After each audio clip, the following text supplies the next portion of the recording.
we never really come to a place where we understand fully.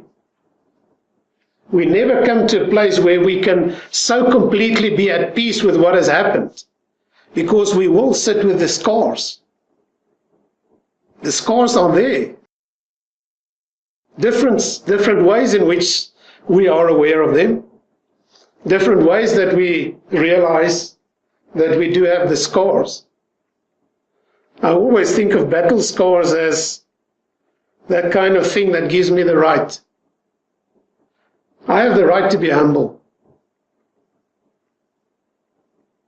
Now, in the Western mind, Western way of thinking, to be humble is always confused with weakness. But I'm not there in my thinking. I do not practice dualistic thinking. I do not make a distinction between right and wrong, because it doesn't serve me. From the beginning, God said, don't eat of that tree. That tree will not serve you. If you make a distinction between right and wrong, good and evil, good and bad, and you only base what you believe about things on that, there is a higher way, the tree of life, which in my case for me is Jesus Christ. It might be different for different people, but for me it's Him. When I eat of Him, I can see grace for the woman that has committed adultery like He did. Bringing it back to our marriage relationships. If you eat of the tree of life, you will see grace for the one that is struggling with you. You don't have to go there to make a choice and say, what you do is bad and what I do is good. Because it brings us to a predicament which we cannot resolve. And let me express it to you this way.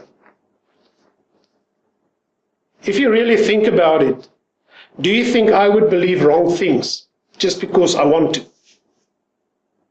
Would you believe wrong things? No, you wouldn't.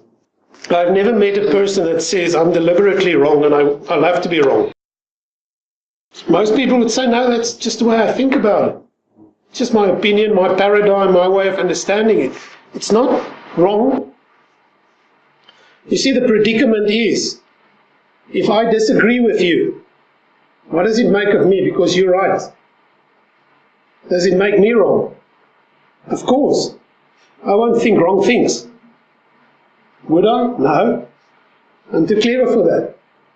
So if you disagree with me, you are wrong.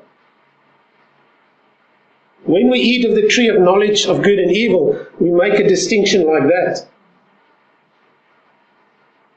So part of the paradigm, the frame of reference that we should start to embrace is to say that is not my level of making a distinction.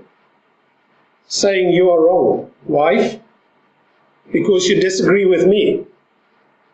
Or you are wrong, husband, because you don't see it the way I see it. And you know I won't be deliberately wrong. No one is deliberately wrong. But in interpersonal relationships, when we come to a place where we have that kind of mindset, that kind of paradigm, that kind of, or that way of thinking, which resembles eating of the tree of knowledge of good and evil, thus defining everything in terms of black and white, tall and short, and then attach a certain value to that. I like tall people, I don't like short people. I like beautiful women, I don't like ugly women. I like blue, I don't like black. If you go there, which indicates you're eating of the tree of knowledge of good and evil, you do not have life. If I continuously eat there, and the moment my wife disagrees with me, she's wrong, because I'm right.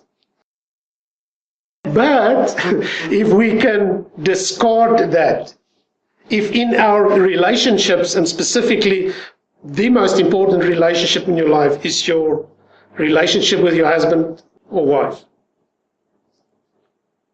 I think a relationship that we can have with another, earthly terms, is with your partner, the one that you got married to. That is the one with potentially the deepest level of joy, but also, if it goes wrong, the deepest level of brokenness that it can produce. But in that relationship, if you and your partner keep on eating of that tree, which God from the beginning said, do not go there,